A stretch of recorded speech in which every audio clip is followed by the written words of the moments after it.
temia: se eu fizer como este homem fez, começar a inseminar uma doutrina pagã dentro do sistema, da nossa organização, do Kehillah, da nossa comunidade, ele vai sofrer esta pena. Esse é o motivo, é o porquê, né, que as pessoas eram crucificadas na beira das estradas, tá? E muito próximo também da cidade, normal. Tá? Agora, eu chamo a atenção que ali em Yohanan 19, né, o versículo 20 estava em 3 idiomas. Em hebraico, não era aramaico, hebraico, em latim e em grego.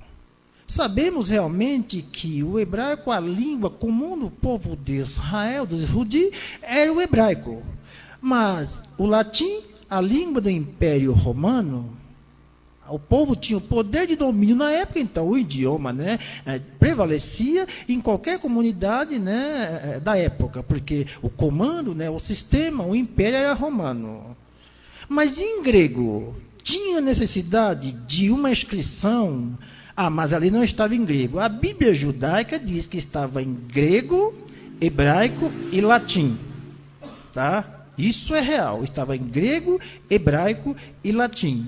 Automaticamente, o porquê, né, esses 3 idiomas ali exposto no madeiro? Porque 3 idiomas, sendo que toda a Brit Hadashah, ela foi escrita, lida, pregada, né, em língua hebraica.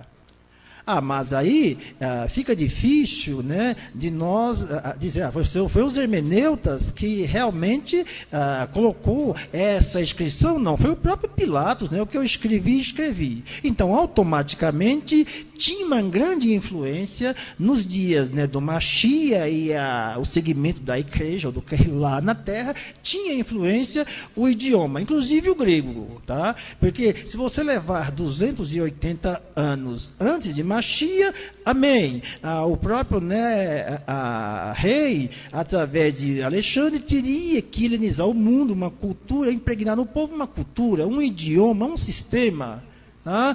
Isso é importante, mas ultrapassar a barreira do Mashiach, né, e ir ali no topo do madeiro, escrever em 3 idiomas, fica difícil você não entender e não aceitar, tá? E não aceitar que tinha uma grande preeminência o koiné nos dias dos apóstolos.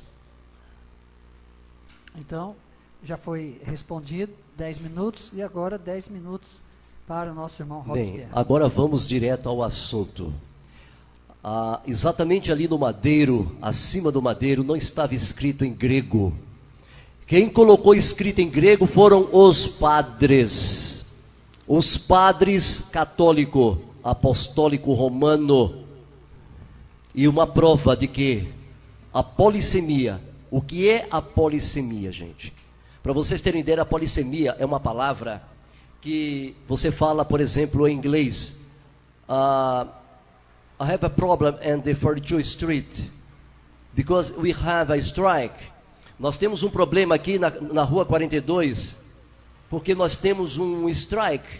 Bem, se você é da própria língua da nação, você vai entender que strike tem 2 traduções. Pode ser golpe e pode ser greve. Isto é uma polissemia. E vamos ver uma prova técnica. Pegue sua Bíblia agora, você telespectador que está me ouvindo. Abra agora exatamente no livro de Mateus, Matitiarro 26, versículo 6. Vamos ver agora em termos técnicos, que a linguagem da Brit Hadashah, dos talmidins, dos apóstolos, não foi o grego. E vamos ver uma prova disso direto no texto que os padres escreveram. Matitiarro 26, versículo 6. Matitiarro 26, versículo 6. Então nós temos exatamente 26, versículo 6. Posso ler? Vou ler para vocês. Mateus 26, versículo 6. E disse: E estando Yeshua em Beit-Ânia, na casa de Shimon, o leproso, aproximou-se dele uma mulher com um vaso de alabastro. Exatamente esse é o texto que se encontra na linguagem dos padres, em português e em todas as línguas. Mas o problema é que, estando Shimon o leproso, pergunta que eu faço a vós, telespectadores: como Shimon o leproso? Será que o leproso poderia habitar dentro da cidade de Ânia? Ora, o judeu sabe que a Torá proíbe a permanência de leproso para não contaminar os outros. O problema, querido, é simplesmente que o tradutor não entendeu a palavra aramaica. Ele estava fazendo a tradução do aramaico para o grego nesta hora. E quando ele estava traduzindo a palavra do aramaico para o grego, ele se confundiu.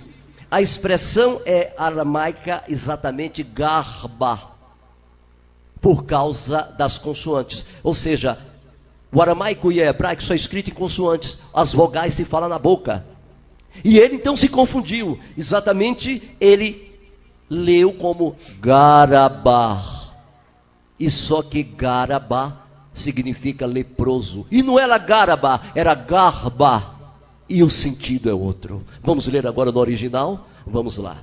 Matitiahus 26, versículo 6. Agora eu vou ler no original. Está escrito: e estando Yeshua em Beit Ânia, em casa de Shimon, o fabricante de vaso, o oleiro. Vocês, queridos telespectadores que estão nos ouvindo, quantos entenderam o que é uma polissemia? Vocês viram aqui a mudança do texto? Vocês perceberam aqui? Outro exemplo, exatamente, era a questão de Felipe. Aí estava lá em Atos 8, 27. Felipe, o eunuco.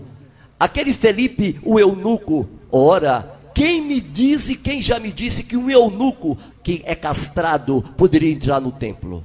Ele aqui era um prosélito, ele foi no templo para fazer as adorações, mas como poderia entrar um eunuco no templo se era proibido?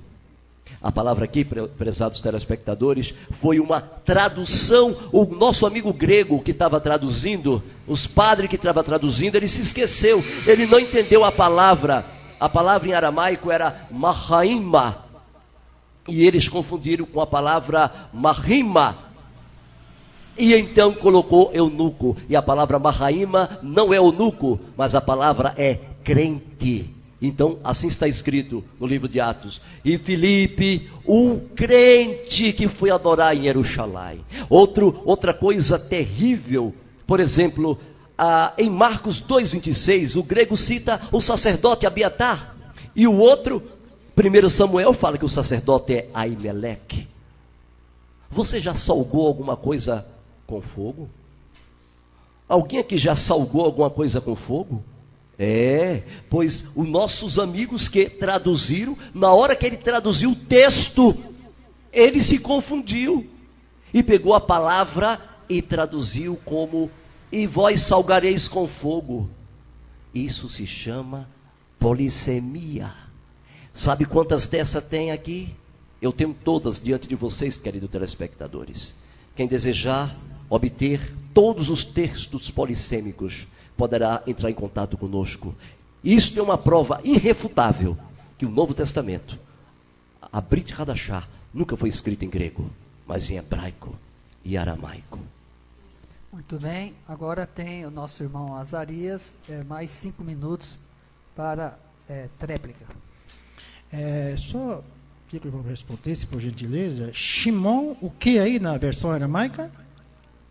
Shimon, o que você disse aí? O Shimon, o que? Eu estou aqui com a hebraica e você está com a aramaica. Aqui é Shimon Hamitsorah. É isso mesmo aí a confirmação? Não. Isso aqui é a Bíblia judia, Não. judeus. Posso responder? Não, pera só um minuto. Eu digo que aqui é uma Bíblia judaica. Também é de Roma. Fique à vontade. Posso? Não, na verdade a expressão não é esta Bíblia judaica que está nas mãos de todo mundo, está na mão do povo, da sociedade, né? Que está na mão do grego, está na mão de toda a sociedade do mundo todo, é hebraica, foram realmente traduzidas por padres. Quero ressaltar isso. A tradução da Peshita antiga, dos originais, o texto exatamente Mahaima, que significa, Mahaima, desculpa, o termo era Garba, que significa exatamente oleiro e não leproso. Muito bem. Põe o volume aqui para nós. Nosso irmão Azarias, ele doou um pouquinho do tempo para o professor Robespierre, né? Ele tem a liberdade, que o tempo é dele, né? Isso. Muito bem. E agora o nosso irmão Azarias faz a pergunta para o Robespierre. Você percebe, só para entender, que não fica difícil confiar numa Bíblia de cristãos, né, judeus, toda em hebraica. Essa aqui não, essa aqui eu achei um tanto, né, que a Brit Hadassah, essa aqui é interessante. Eu queria perguntar ao professor, né, Robespierre, não é isso?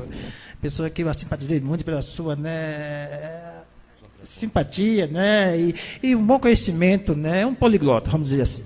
Tá? Mas olha, me chama a atenção porque falando com algumas pessoas este dia a respeito, questões, já que é o nome que envolve aqui, de Yeshua, o Mashiach, né, entrou ali a forma batismal de Matnaah ou Mataio, como queira explicar ou aqui expressar, mas em Mateus 28 e versículo 20, ali a forma batismal. E um irmão disse a mim que realmente isso não é assim. Em nome do Pai, do Filho e do Espírito Santo não existe. Essa tradução não existe. E nessa Bíblia está, nessa outra aqui também está. Então eu queria que o professor, né, assim, explicasse realmente esse texto. Existe ou esse texto é uma interpolação, uma coisa que foi inventada? Tem a liberdade. Isso, então é 10 minutos para a explicação do irmão, porque é a primeira pergunta. Nesse texto, realmente, é um texto bem fácil de ser explicado. Esse texto de Mateus 28, 20, exatamente, é um texto que foi colocado, imposto dentro da Bíblia. Isso não foi uma polissemia, isso foi uma introdução.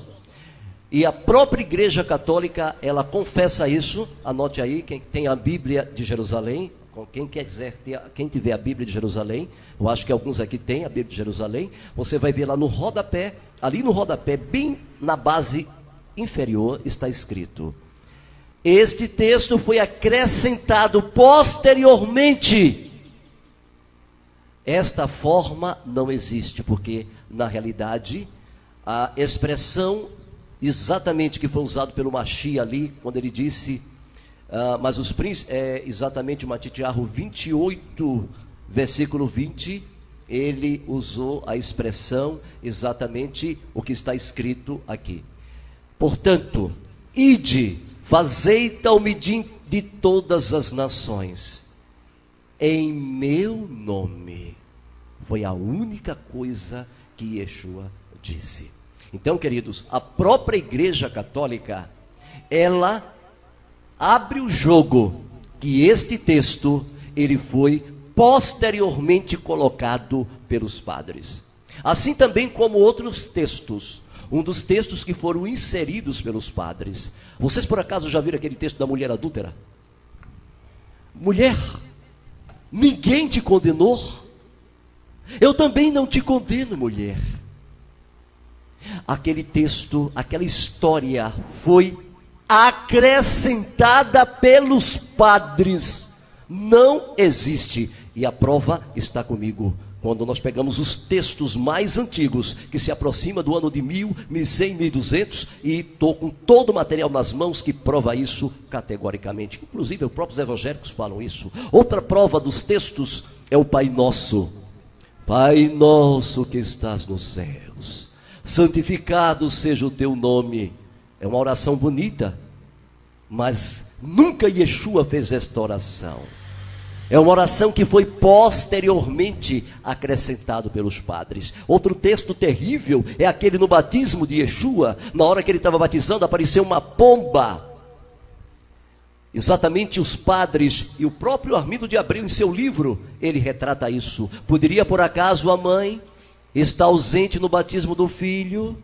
Porque eles acreditavam, os adoradores de Jesus, do Deus solar, que a pomba era o símbolo do Espírito Santo. Exatamente o nome Samiramis significa aquele que carrega no bico, a pomba que carrega a oliveira em seu bico. Então, queridos, estas introduções, eu estou falando aqui de introduções, eles introduziram textos que não existiam. Eles colocaram textos e modificaram outros. Nós aqui estamos falando das introduções dos textos.